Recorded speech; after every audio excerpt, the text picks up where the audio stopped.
नमस्कार, यो हो TV today network. TV today समाचारमा स्वागत छ। म संज्ञा अधिकारी। सुरु गरौं अहिलेसम्मका मुख्य समाचारबाट। महाधिवेशन नजिकिँदै गर्दा कांग्रेसमा पदको लुछाचुडी, सभापति पदका आकांक्षीको लामो लड्को, मिलेर जान नेताहरूको सुझाव। कोरोना संक्रमितको संख्यामा नयाँ रेकर्ड, 24 घण्टामा 1100 बढीमा संक्रमण पुष्टि। काठमाडौँ उपत्यकामा मात्रै 377 जना थपिए। कोरोनाको लक्षण नदेखिएकालाई 14 दिनमा डिस्चार्ज गर्ने सरकारी निर्णय विवादित, विज्ञहरू असहमत। पुनः परीक्षण नगरे भयावह हुने चेतावनी। बोक्सीको आरोपमा महोत्तरीमा एकल महिलामाथि निर्घात कुटपिट, जनप्रतिनिधिद्वारा मिलापत्र गराउन दबाव, पीडित न्यायको खोजीमा। र अमेरिकामा रंगभेद विरुद्धको आन्दोलन चर्किँदै, अश्वेत पुरुषलाई गोली हानेको विरोधमा हिंसात्मक प्रदर्शन, नियन्त्रणका लागि थप सुरक्षाकर्मी परिचालन। अब समाचार विस्तारमा। विपक्षी दल नेपाली कांग्रेस यति बेला 14औं महाधिवेशनको सङ्घारमा छ।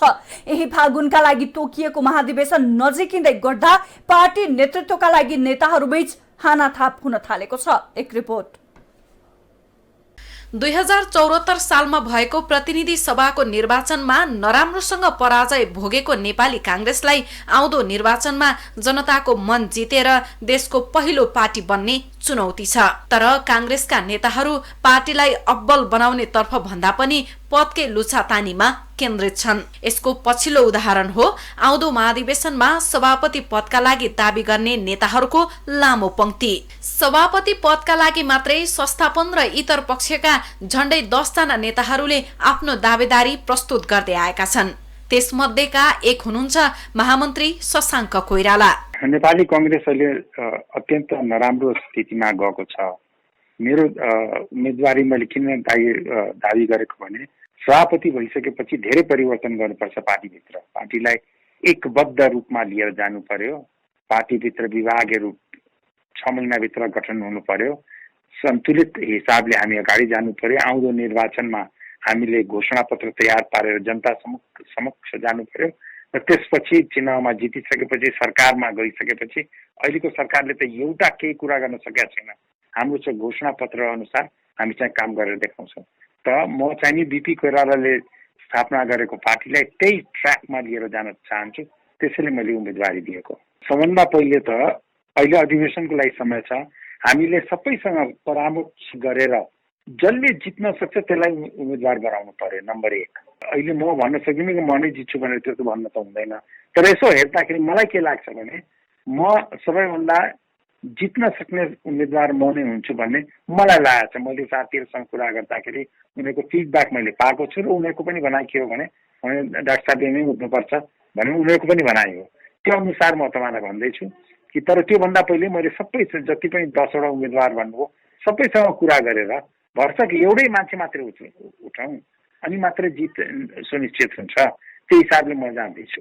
पार्टीमा कुशल नेतृत्वका लागि भन्दा पनि विरासत जोगाउनेदेखि लिएर स्वाभाविक नेतृत्वको दावी गर्ने सम्मका नेताहरू आफूलाई सभापतिको उम्मेद्वारका रूपमा दावी गर्दै आएका छन्। वर्तमान सभापति शेरबहादुर देउवा, वरिष्ठ नेता रामचन्द्र पौडेल सहित विमलेन्द्र निधि, कृष्ण प्रसाद सिटौला, प्रकाशमान सिंह, शेखर कोइराला लगायतका नेताहरू सभापति पदका आकांक्षी छन्। अहिले पदका लागि तछाड मछाड भए पनि महाधिवेशनमा मिलेर जानुपर्ने विचार राख्नुहुन्छ कांग्रेस नेता डाक्टर मिनेन्द्र रिजाल।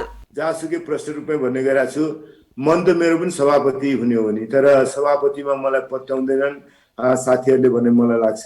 त्यसैले सभापति पछिको दोस्रो प्रमुख पदमा मलाई साथीहरूले पत्याउँछन् भन्ने लागेको छ। त्यसका साथ महाधिवेशनमा आफ्नो तयारी गर्दैछु। यसपटक निर्वाचनमा धेरै आकांक्षी देखिए पनि मुख्य चुनावी लडाई भने संस्थापन पक्ष र इतर पक्ष बीच हुने देखिन्छ। नेपाली इतिहासमा भएका धेरै निर्वाचनमा पहिलो पार्टीको दर्जा ओगर्दै आएको नेपाली कांग्रेसलाई हाकेका कोइराला परिवारका मुख्य धरोहरको अन्त्यपछि भने पार्टीमा कुशल नेतृत्वको अभाव खड्किँदै आएको छ। त्यसैले कांग्रेसलाई आफ्नो पुरानै साख फिर्ता ल्याउन हाम्रो भन्दा पनि राम्रो नेताको जरुरी छ।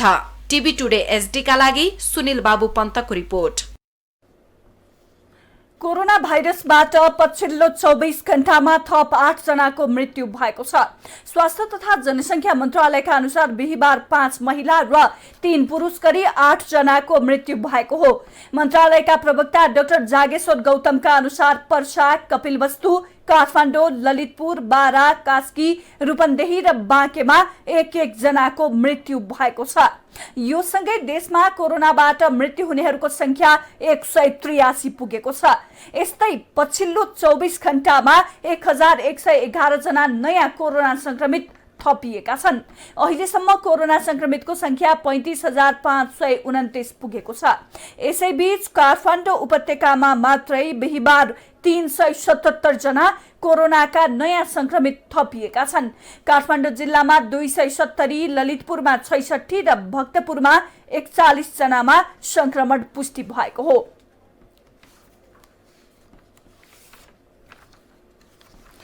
वैदेशिक रोजगारीमा गएका कामदारहरूलाई उद्धार गर्दा राज्य कोषले धान्न नसक्ने डरले सरकारले उद्धार प्रक्रिया नै पछाडि धकेलेको सरोकारवालाहरूले बताएका छन्। सहज अवस्थामा रेमिट्यान्स भित्र्याएर देशको अर्थतन्त्रमा सहयोग पुर्याउनेहरूमाथि लगानी गर्न सरकार पछि हटेको उनीहरूको बुझाइ छ।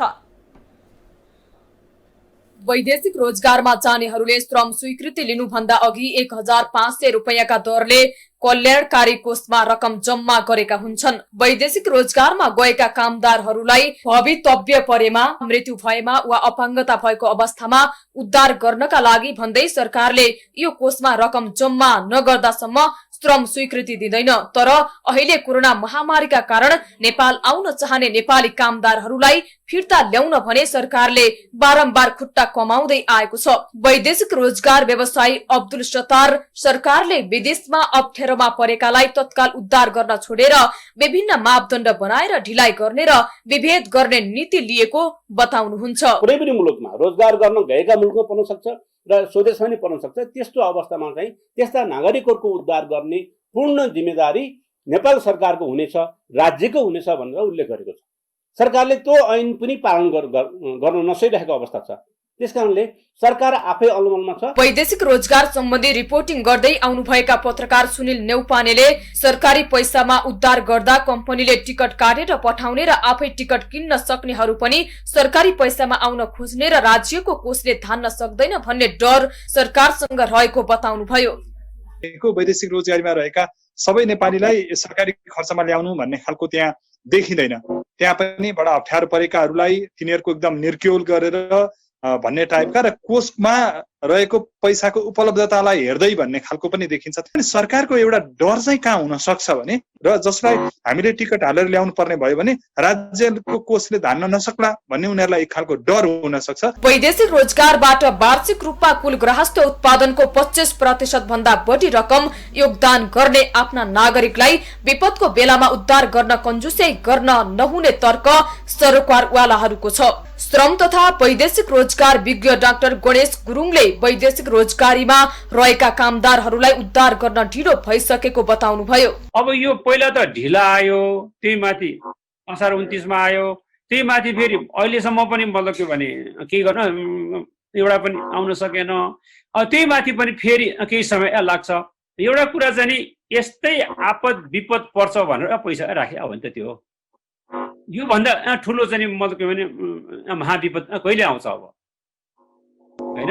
यस कारणले यो पैसाको अहिले चाहिँ बचत गर्नेतिर, यो पैसालाई चाहिँ मतलब के भने अहिले चाहिँ एकदम चाहिँ सम्हालेर राख्नेतिर भन्दा पनि मतलब के उद्धार गर्ने चाहिँ मतलब के उदार नीति चाहिँ मतलब प्राकिलो नीति लिएर मान्छेलाई ल्याउनु पर्छ। नम्बर 1 हैन। सरकारले अहिले यसमा कन्जुसाइ गर्नुपर्ने जरुरी छैन।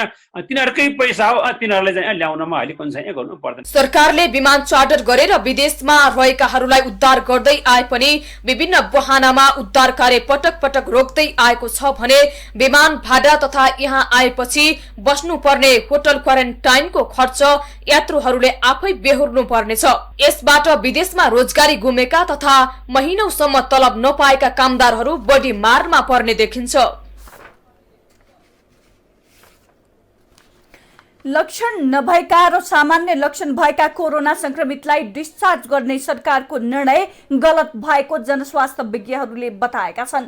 जनस्वास्थ्य विज्ञ डाक्टर समीर मणि दीक्षितले संक्रमितको 10 दिनपछि परीक्षण गर्नु ठिकै भए पनि सामान्य लक्षण भएका र लक्षण नभएका बिरामीलाई 14 दिनपछि परीक्षण बिना घर पठाउनु नेपालको परिवेशमा सही नभएको तर्क गर्नुभयो।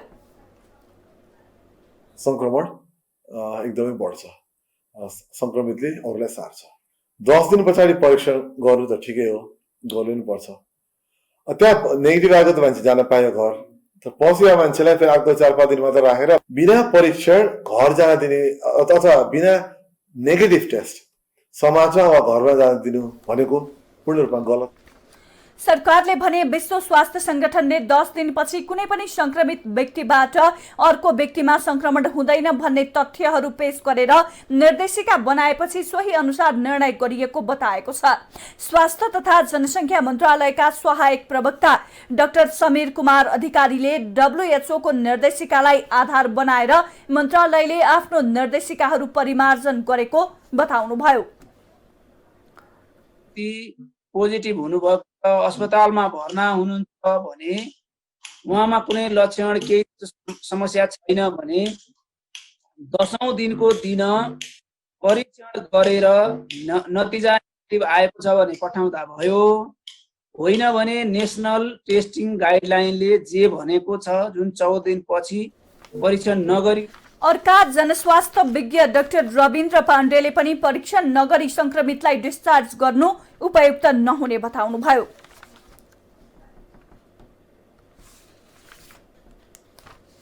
सरकारले प्रदेश र स्थानीय तहमा सशर्त वित्तीय हस्तान्तरण मार्फत पठाइएका कार्यक्रमहरूको रकम अन्य प्रयोजनका लागि खर्च गर्न नसक्ने व्यवस्था गरेको छ।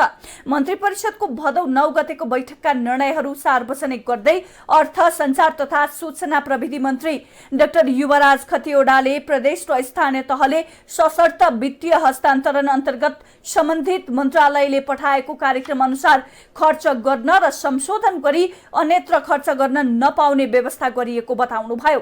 बैठकले कृषि विकासका लागि अन्तर्राष्ट्रिय कोषबाट 11 अर्ब 64 करोड रुपैयाँ बराबरको सहुलियतपूर्ण ऋण सहायतामा स्वीकार गर्नको लागि अर्थ मन्त्रालयका सहसचिवको संयोजकत्वमा वार्ता टोली गठन गर्ने निर्णय गरेको छ।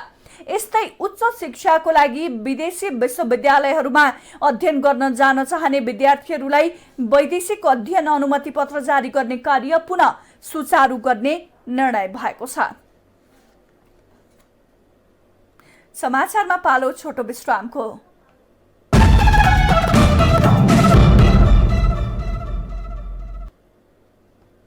अब बाँकी समाचार। जनप्रतिनिधि तथा प्रहरीले महिलामाथि हुने हिंसाका घटनालाई गाउँमै मिलापत्र गराउने प्रवृत्तिका कारण महिलामाथिको हिंसा घट्नुको सट्टा यसले प्रशय पाउने गरेको छ।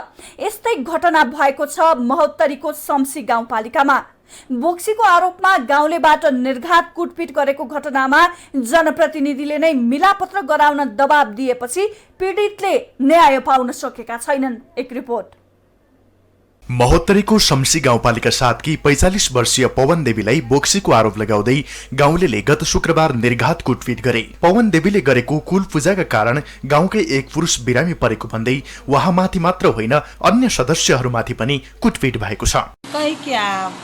बोलो डाइन छे घुर के पियाबो करबो करबो ते के बारे में मरल के घरला से देरी पर से घिच के मरल का यासी माल के क्रिस माल के कविता माल के चनकी के माँ।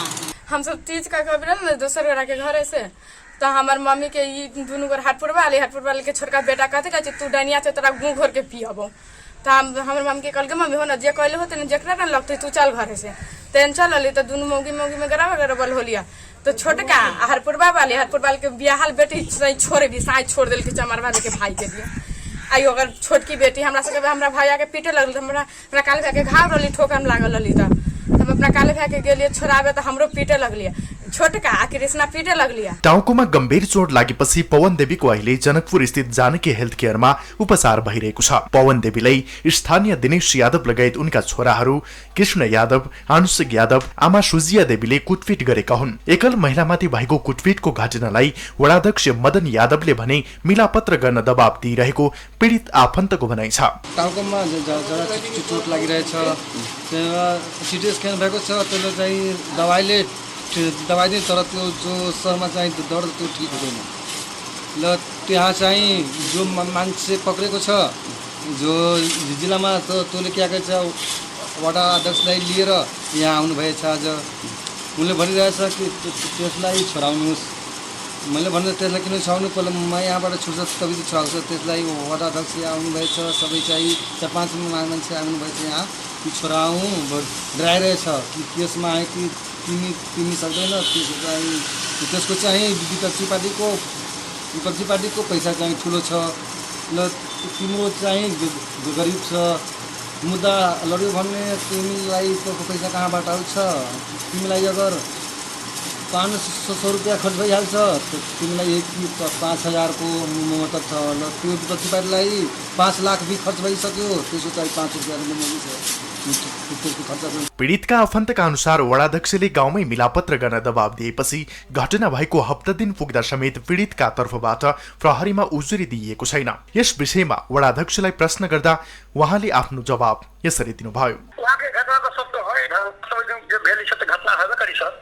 आपसे साथ हम लोग पर्सन कर रहा है कि हमरा डाइन जुन कह के हमरा वही का पिट लगे सब कह रहा है नया करे अब धिया उकरो लड़की है वो पर्सन तो के रहा है उकरो जे वो कृष्णा के मार सब में सब वहाँ के सब जते सब में सब झगड़ा भेले। हम 1% पक्ष में नहीं, हम इंसाफ के पक्ष में छी कि दोषी कार्रवाई हो से पक्ष में छी हम। लेकिन पीड़ित पक्ष के तो ये आरोप है कि आपने जनकपुर में जाकर उठा मिल जाओ से कहीं का दबाव दे रहा छे। जेना पर्सेंट है से उनका भेंट करे लिए बस पूछली कि असलियत की बातें कहूं आ दोषी कार्रवाई हो से कानून कार्रवाई में चलू, दोषी कार्रवाई हो से हम पीड़ित बहुत ल्याके कहलिए। प्रहरीले पीडित हाल अस्पतालमै रहेको र जाहेरी दिन नसकेकोले प्रहरी प्रतिवेदनकै आधारमा बोक्सीको आरोप सम्बन्धी मुद्दा दर्ता गरी कारबाही प्रक्रिया अगाडि बढाएको छ। कुटपिटमा संलग्न मध्ये 24 वर्षीय कृष्ण यादवलाई भने नियन्त्रणमा लिएर अनुसन्धान भइरहेको जिल्ला प्रहरी कार्यालय महोत्तरीले जनाएको छ। गएको 77 साल 5 महिना 5 गते यो चाहिँ रातिको अन्दाजी 10:30 देखि 11 बजेतिरको घटना हो। शमसी गाउँपालिका वडा नम्बर 7 को घटना हो यो। त्यहाँ चाहिँ अब सुरुमा चाहिँ हामीलाई त्यहाँ स्थानीय प्रहरीमा खबर आउँदाखेरि गाउँमा चाहिँ यो पारिवारिक विषयमा झैझगडा भएको छ भन्ने कुरा चाहिँ जानकारी आएको थियो। त्यसपछि स्थानीय चौकीबाट त्यहाँ प्रहरी खटेर गयो। खटेर जाँदाखेरि चाहिँ त्यहाँ गइसकेपछि एकजना त्यही सोही स्थान बस्ने महिला हुनुहुँदो रहेछ, अन्दाजी वर्ष 54-55 को। उहाँलाई माथि चाहिँ त्यहीँको चाहिँ आफ्नो चाहिँ गाउँकै मान्छेले बोक्सीको आरोप लगाएको, त्यसपछि उहाँमाथि कुटपिट भएको भन्ने कुरा त्यहाँ स्थानीय उसमा बुझिसकेपछि अनि पीडित पक्षसँग पनि समन्वय गर्दाखेरि उहाँले चाहिँ जो मान्छेलाई उहाँले भन्नुभएको थियो मुख्य आरोपी कृष्ण यादव भन्ने छ त्यही ठाउँको, ऊ चाहिँ अन्दाजी 21-22 वर्षदेखिको केटा मान्छे हो। उसलाई चाहिँ त्यही दिनै त्यहाँबाट चाहिँ हामीले पक्राउ गऱ्यौँ र पक्राउ गरिसकेपछि अब शुक्रबार रातिको घटना थियो। त्यो कारणले गर्दा शनिबार अब सबै अदालतदेखि लिएर सबै कुराहरू बन्द हुने भएको कारणले हामीले आइतबार चाहिँ यो बोक्सीको आरोप कसुर तथा सजाय ऐन 2072 भन्ने छ त्यसको त्यो ऐनको आधारमा चाहिँ हामीले उसलाई मुद्दा दर्ता गरेर म्याद थप गरेर चाहिँ अहिले समाजमा सुशासन कायम राख्ने प्रमुख जिम्मेवारी भएका व्यक्ति नै बोक्सीको आरोप लगाएर कुटपिट जस्तो घटनाका दोषीलाई कारबाही गराउन अघि सर्नुको सट्टा मिलापत्र गराउन लागि पर्नु लज्जास्पद विषय हो। बोक्सीको आरोप लगाएर कुटपिट गर्ने र यसमा संलग्नलाई बचाउन खोज्ने दुवै पक्ष सजायको भागीदार हुन्। महोत्तरीबाट नवीन चौधरीको रिपोर्ट। सुदूरपश्चिम प्रदेश सभाको अर्थ विकास तथा प्राकृतिक स्रोत समितिको टोली अनुगमन निरीक्षणका लागि दार्चुला पुगेको छ। पूर्व सामाजिक विकास मन्त्री एवं प्रदेश सभा सदस्य दीर्घ चौडारीको टोली विपदले गरेको क्षति तथा प्रदेश सरकारद्वारा सञ्चालित विकास निर्माण योजनाहरूको अनुगमन निरीक्षणका लागि दार्चुला पुगेको हो। प्रदेशको पहाडी जिल्लामा बाढी पहिरोका कारण क्षति भएकाले यसको अवलोकनका लागि टोली पुगेको समितिका प्रदेश सभा सदस्य गेलबुसिंह बोहराले जानकारी दिनुभयो। अन्तर्राष्ट्रिय नाका भनौँ अब भारतबाट आउने नाकाको रूपमा 20वटा नाकामा हाम्रो दार्चुलामा पनि खोलिने व्यवस्था रहेकोमा अस्ति मात्रको निर्णयले चाहिँ एउटा कञ्चनपुरदेखि सिङ्गो यो दार्चुलासम्मका यत्रो लामो दूरीको उसमा चाहिँ एउटा नाकामा पनि मतलब भनौँ न नाका नखोलेको अथवा यो बन्द गरिएको अवस्थाले चाहिँ यो दार्चुला जिल्ला टोलीले खलङ्गा दललेक सडक खण्डमा भएको क्षतिको बारेमा स्थलगत अवलोकन तथा मालिकार्जुन गाउँपालिकामा गएको पहिरोको अनुगमन गरेको छ। कास्कीको पोखरामा कोरोना भाइरस संक्रमण समुदायमा फैलिन थालेपछि त्यसको रोकथाम र नियन्त्रण गर्न निषेधाज्ञा जारी गरिएको छ। तर संक्रमण झन बढ्दै गएपछि निषेधाज्ञा पनि त्यति प्रभावकारी बन्ने देखिएको छैन। एक रिपोर्ट।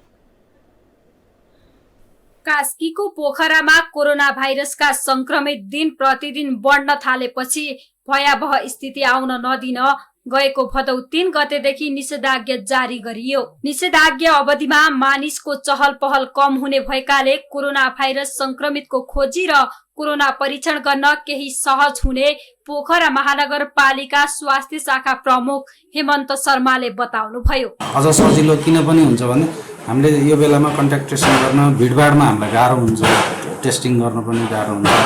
आइडेन्टिफाई गरेका व्यक्ति बाहेक अन्य व्यक्तिको पनि उपस्थित हुने भएको कारणले हामीले स्वाब कलेक्सन गर्न पनि कठिनाइ भइरहेको थियो। र यो बेलामा के छ भने जो संक्रमित हो उसैको वरिपरि उसैसँग प्रथम कन्ट्याक्ट भएका व्यक्तिहरूको मात्रै हामीले चाहिँ ट्रेसिङ गर्ने, पहिचान गर्ने र टेस्टिङ गर्ने काम चाहिँ अलि सहज हुन्छ एउटा भने। अर्को चाहिँ मान्छेहरूको मोबिलिटी नै कम हुने भएको कारणले चाहिँ संक्रमणको जोखिम पनि आफैमा कम हुँदै जान्छ। दोस्रो पटक थपिएको निषेधाज्ञाको समयावधि शुक्रबार राति 12 बजेबाट सकिँदैछ। निषेधाज्ञाले कोरोना रोकथाम र नियन्त्रण गर्न केही हदसम्म सफल भए पनि सधैँ बन्द गरेर बस्न नहुने भन्दै महानगरले विकल्प खोजेर अगाडि बढ्ने जनाएको छ। निषेधाज्ञा जारी गरेर हामीले यसलाई चाहिँ केही हदसम्म नियन्त्रण गर्ने काममा गरिरहेका छौँ र अहिले दोस्रो चरणको 5 दिनको निषेधाज्ञा जारी भएको छ। र यो भनेको स्वास्थ्यको दृष्टिकोणले तयारी गरेर हिजोसम्मका कन्ट्याक्ट टेस्टहरूलाई सिद्ध्याउने गरेर स्वास्थ्य कर्मीहरूलाई परिचालन गरेर हामी त्यो सिद्ध्याउँदै पनि छौँ अहिले। र अहिले अब यो चाहिँ अब बिस्तारै बिस्तारै यसको चाहिँ ग्रोथ रेट अलि बढ्दै गइरहेको स्थिति छ। र अहिले हामी चाहिँ लगभग यो पहिलो र दोस्रो निषेधाज्ञा जारी भइसकेपछि नागरिकहरूमा के कतवाला छ भने फेरि बढ्ने हो कि भन्छ, यो चाहिँ नागरिकहरू ढुक्क भए हुन्छ। हामी अब चाहिँ तेस्रो चोटि निषेधाज्ञा जारी गर्दैनौँ। अब भनेको यो बेलामा भनेको नागरिकहरूलाई यसको आफ्नो स्वास्थ्यको सुरक्षा आफै गरौँ। यता गण्डकी प्रदेश सरकारले जारी गरेको निषेधाज्ञाले समस्याको समाधान नहुने भन्दै कोरोना रोकथाम र नियन्त्रण गर्न नागरिक स्वयं सचेत हुन र अनावश्यक भिडभाड नगर्न आग्रह गरेको छ। अब यसलाई चाहिँ अब नियन्त्रण गर्ने लकडाउन, अब निषेधाज्ञा गर्ने, कर्फ्यू नै लगाउने भन्ने भन्दा पनि अब यसलाई चाहिँ सुरक्षित ढङ्गले अब कसरी बस्ने, हामी सुरक्षित कसरी हुने भन्ने कुरा नै हो हामीले अब सोच्नुपर्छ। र अब हामीले हाम्रो चाहिँ जुन अब आर्थिक बाटो अर्थतन्त्रलाई चाहिँ हामीले चाहिँ चलायमान गर्ने जुन कुरा हो त्यस कुरालाई हामीले चाहिँ बिर्सनु हुँदैन, राज्यले बिर्सनु हुँदैन। विश्व नै संकटमा परेको अहिलेको अवस्थामा कोरोना भाइरस रोकथाम र नियन्त्रण गर्न नागरिक आफै सचेत बन्न आवश्यक देखिन्छ। सरकारले पनि ठोस कदम चालेर अगाडि बढ्न जरुरी छ। टिभी टुडे एचडी का लागि कास्कीबाट अनिता घिमिरेको रिपोर्ट। समाचारमा फेरि छोटो विश्राम।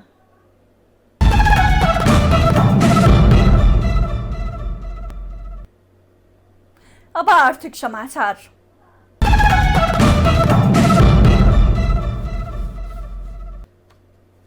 सुन चाँदीको भाव बिहिबार बढेको छ। सुनको भाव बिहिबार तोलामा 800 रुपैयाँले बढेर प्रति तोला 97,600 रुपैयाँ निर्धारण गरिएको नेपाल सुन चाँदी व्यवसायी महासंघले जनाएको छ। बुधबार तोलामा 400 रुपैयाँ घटेर सुनको भाव तोलाको 96,800 रुपैयाँमा झरेको थियो। यस्तै चाँदीको भाव बिहिबार तोलामा 35 रुपैयाँले बढेको छ। चाँदी बिहिबार तोलाको 1,345 रुपैयाँमा कारोबार भएको छ। अब विश्व समाचार।